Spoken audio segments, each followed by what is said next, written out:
पूरी दुनिया में मशहूर, भारत की सबसे बड़ी और पुरानी, राष्ट्रीय और अंतर्राष्ट्रीय पुरस्कारों से सम्मानित नौटंकी लोक संगीत की पहचान गंगा प्रस्तुत करते हैं अपनी नई नौटंकी।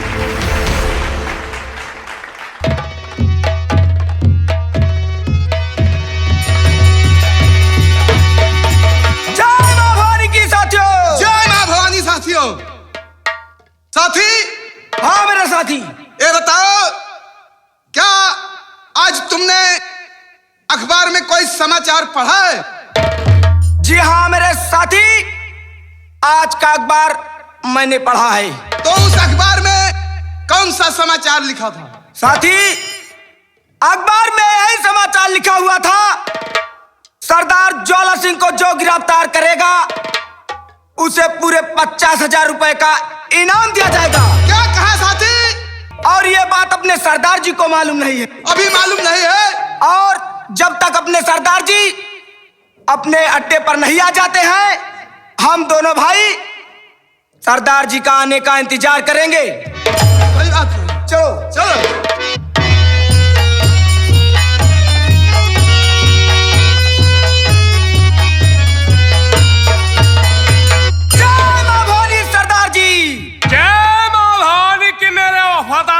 जय मां भवानी की।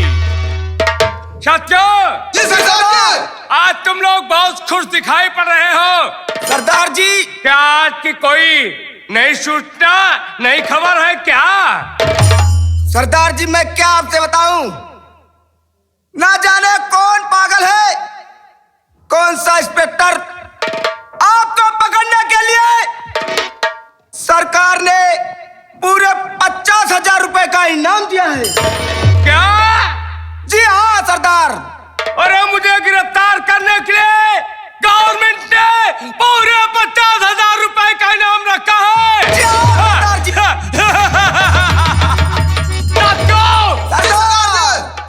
गवर्नमेंट की रुपया, गवर्नमेंट की रुपया गवर्नमेंट के खजाने में रहेगी। जी हाँ सरदार। और ये सरदार अपना काम करता रहेगा। सही है सरदार। कौन ऐसी दीवार है कि जो सरदार को 24 घंटे अंदर रोक सके? कोई दीवार ऐसी बनी नहीं है सरदार, जो 24 घंटा क्या सरदार 12 घंटा भी आपको अंदर नहीं रख सकती है। सचो, मुझे पैसे की बहुत सख्त जरूरत है। क्या सरदार? और यहाँ रुकना ठीक नहीं है। आप लोग जानते हैं कि पुलिस वालों ने हाथ धोकर पीछे पड़ चुके हैं। जी सरदार जी। पुलिस वालों से हमेशा सतर्क रहना।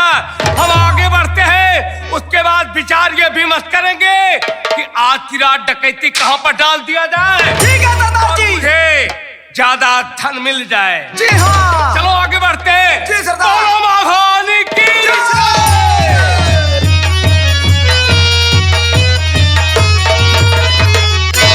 जंगल पे पहुंच गए, थोड़ी दूर और जंगल है, पार करके जाऊंगा।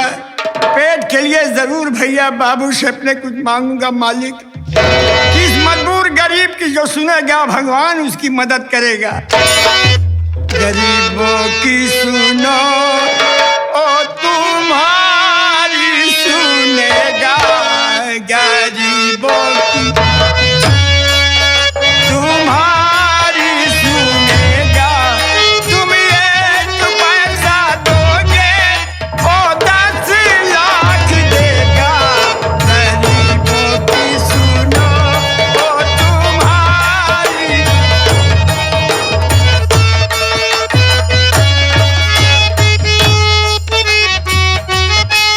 तुम एक पैसा दोगे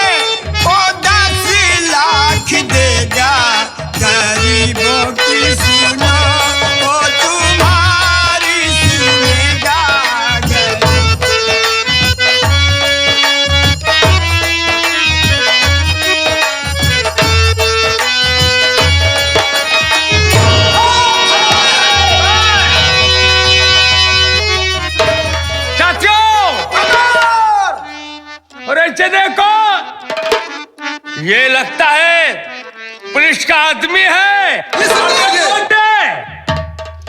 नहीं बाबूजी, मैं पुलिस का आदमी नहीं हूं। मैं मुसीबत का सताया अपना जान ले करके ये भटक रहा हूं, कोई सहारा नहीं बाबूजी। मैं पुलिस का आदमी नहीं।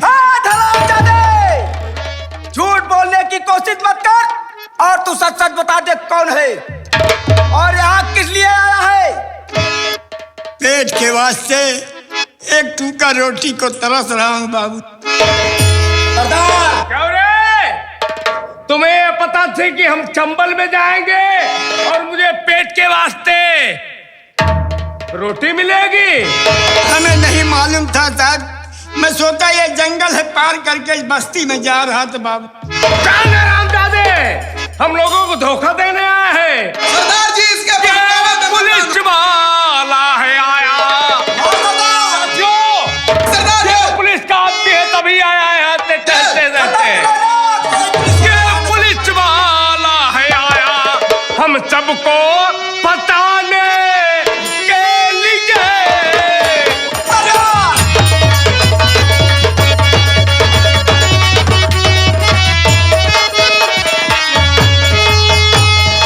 ये पुलिस वाला है आया हम सबको बताने के लिए। एक दिन ले जाएगा ये चक्की चलाने के लिए।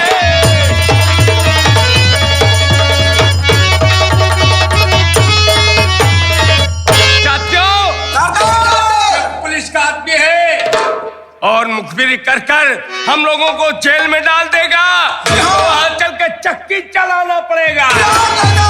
आज हरामजादे को यहीं पर चक्की चलवाएंगे। बोले बाबूजी, मैं झूठ नहीं बोल रहा हूँ। मैं कोई पुलिस का मुखबिर और जासूस नहीं हूँ। तुम पुलिस के मुखबिर जासूस नहीं हो तो कौन हो? कहाँ का रहने वाला? तुम्हारा नाम क्या है? कैसे यहाँ पर आया? मैं सब कुछ बताऊंगा बाबूजी। मैं कहाँ का रहने वाला हूँ और कैसे यहाँ पर आया। और आप करिए यकीन, आप करिए यकीन।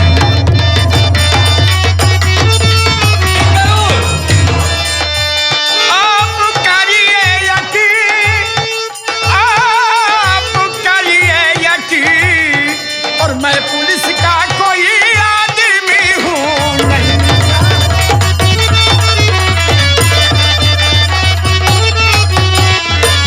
क्यों रे?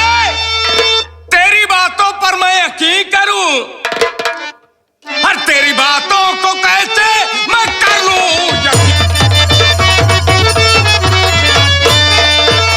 तेरी बातों पे कैसे मैं कर लूं यकीन?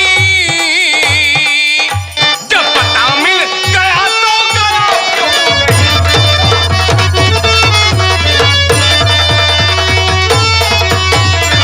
देख जब तूने लिया तो क्यों यहाँ ठहरा रहा?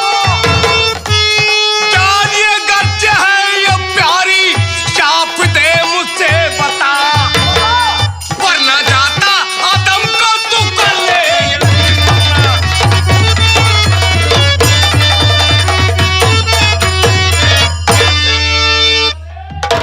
तो पुलिस का आदमी नहीं है तो सच बता, तू कौन है? यहाँ पर क्यों आया?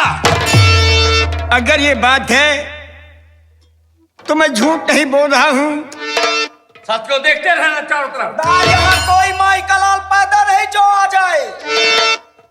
मेरी कहानी सुन ली जाए बाबूजी, उसके बाद हमें चाहे गोली मार देना, चाहे गला काट देना, लेकिन सुनने के बाद साहब मैं कहाँ का रहने वाला हूँ, क्या नाम है, कैसे मेरे ऊपर मुसीबत पड़ी जो आज मैं भीख मांग रहा।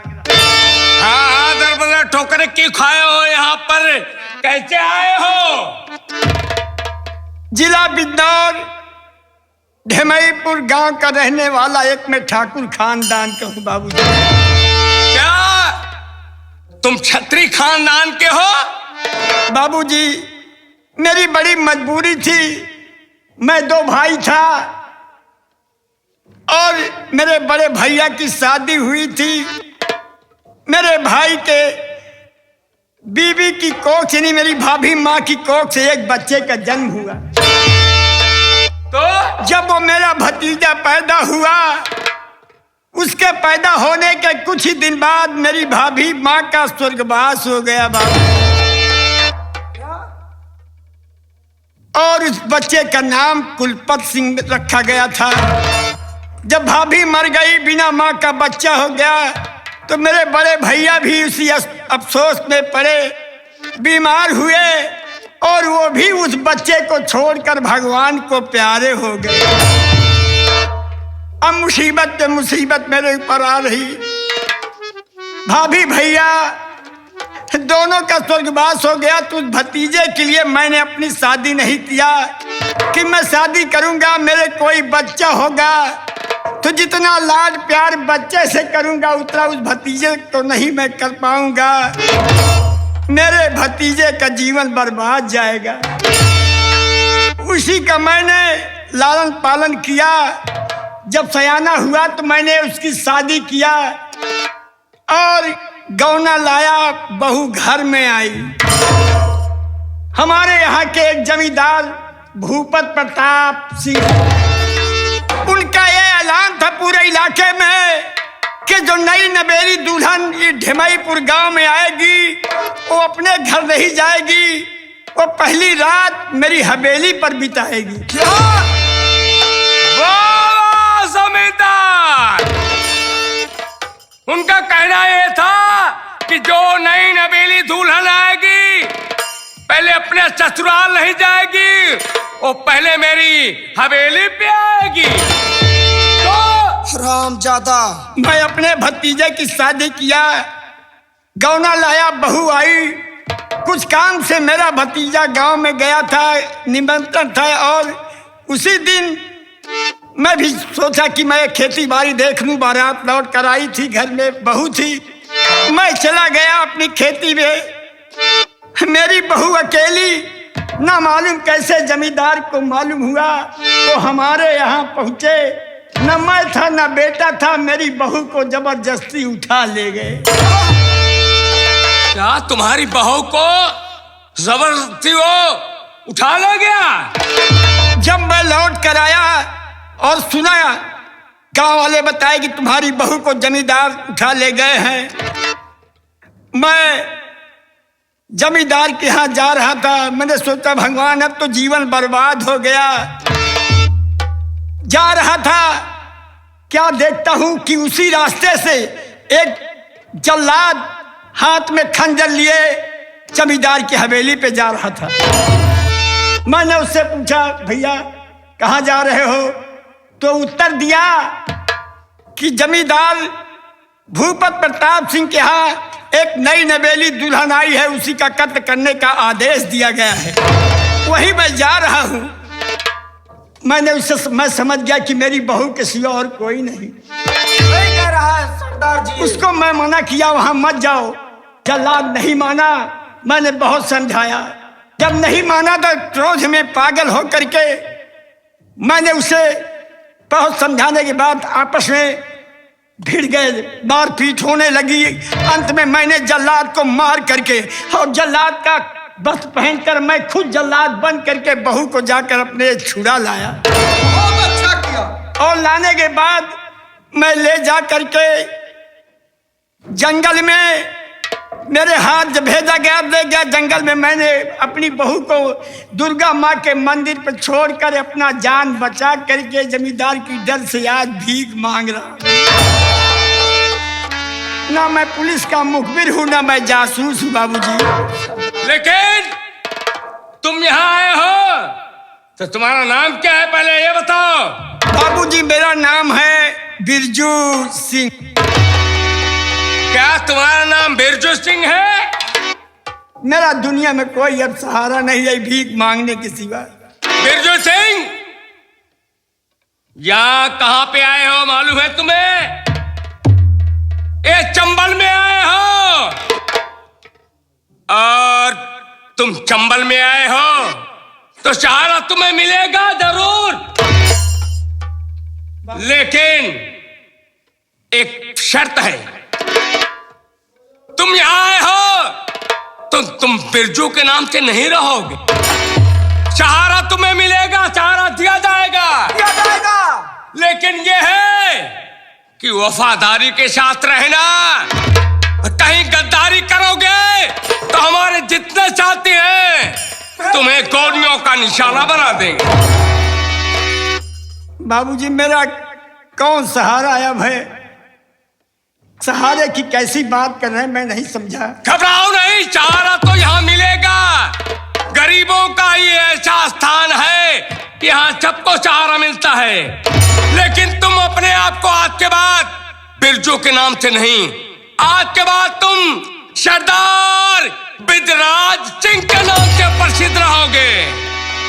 और ये लौटाओ मां भवानी को और मिटा दो इस बेदर्द जमाने को। सरदार बिजराज सिंह जिंदाबाद जिंदाबाद सरदार बिजराज सिंह जिंदाबाद जिंदाबाद बिजराज सिंह। जिंदाबाद जिंदाबाद। वाह मालिक, मैंने कभी नहीं सोचा था कि मैं डाकू बनूंगा, लेकिन जमींदार ये मेरी मजबूरी का तादाद फायदा तुमने उठवाया कि जो आज हमें डाकू बनना पड़ा। मेरी बहू और मेरे बच्चे को बर्बाद कर दिए हो, मुझे दर दर की ठोकर खाने के रास्ते तुम दिखाए हो जमींदार। आज से अब ये बिरजू सिंह नहीं बल्कि डाकू बिजराज सिंह कहलाएगा। अब हमें करना क्या होगा ये बताओ। मेरे दोस्त, पहले चलिए गुफा में। हम लोग सदाई चूट बनवा कर रखे हैं, पहले आप उसे धारण कीजिए। उसके बाद सरदार आप रहेंगे, आपके इशारे पर हम लोग काम करेंगे। बोलो मां भवानी की। चलो,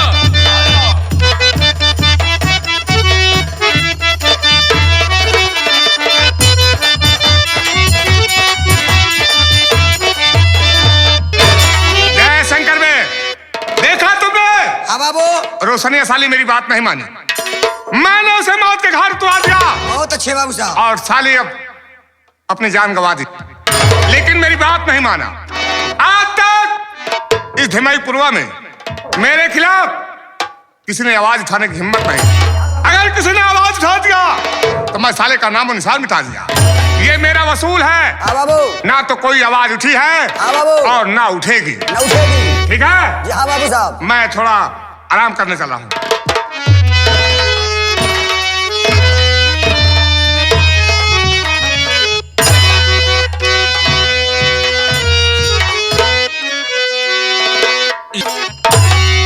ये बताओ बाबू साहब हैं हवेली पर? जी हाँ बाबू साहब अपने हवेली पे बैठे हुए हैं। बात क्या है? मैं उससे मिलना चाहता हूँ। मिलना चाहते हो?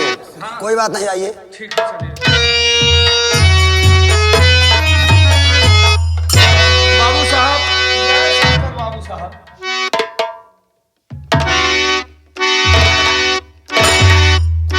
कौन? मेरा नाम कुलपत सिंह है बाबू साहब। कुलपत सिंह? जी हाँ। क्या बे? तेरा दिमाग तो नहीं खराब हो गया? 2 टके का मामूली सा आदमी और जूते पहनकर हवेली के अंदर घुस गया। क्या बे? बात तो अच्छा तुझे। बाबू साहब जा रहा हूँ।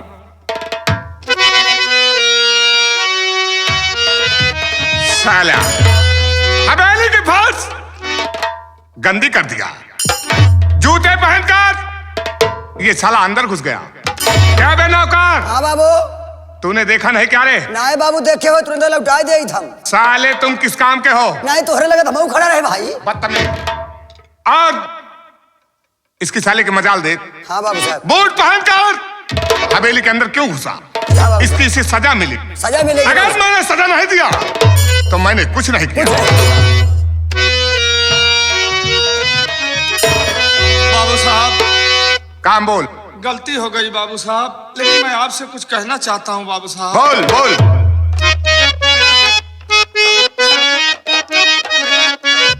और जमींदार साहब रहम कुछ तो खाओ।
पूछा?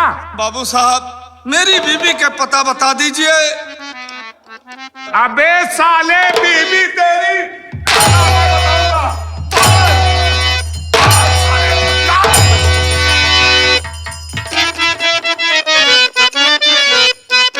और मेरे सामने तू जिबा क्यों चलाता?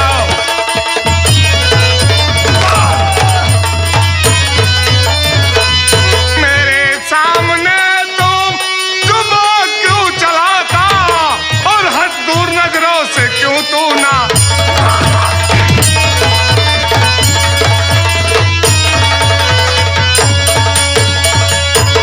मुझे क्या पता तेरी बीबी कहाँ है, मुझे क्या पता तेरी बीबी कहाँ है, और मुझे अपना किस्सा नया से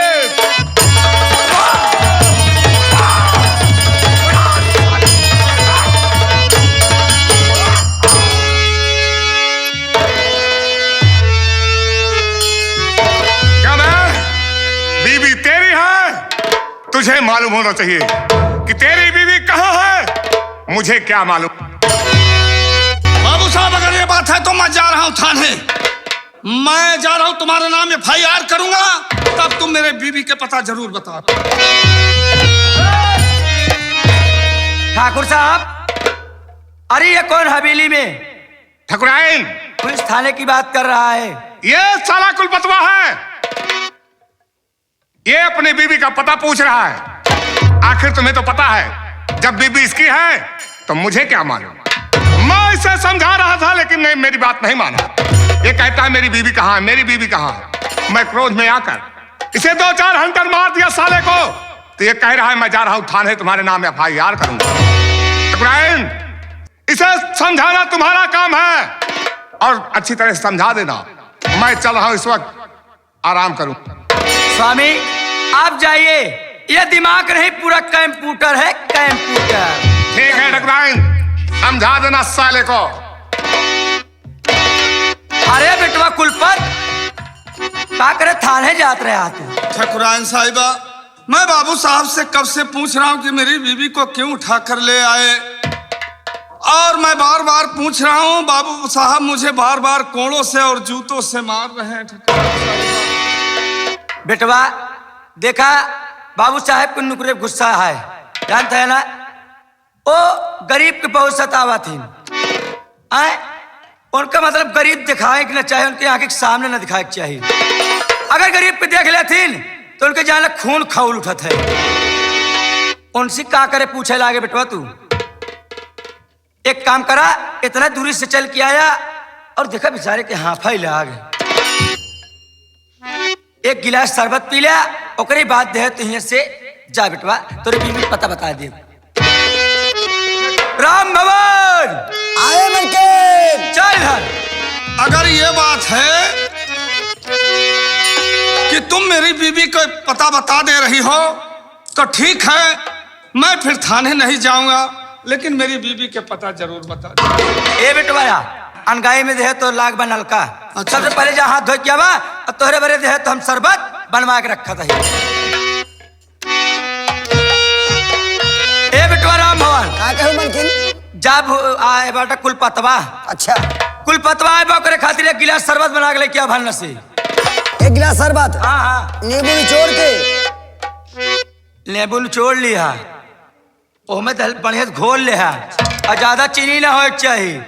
तू तो खात खात एकदम पियत पियत अघाई गया है। चले क्या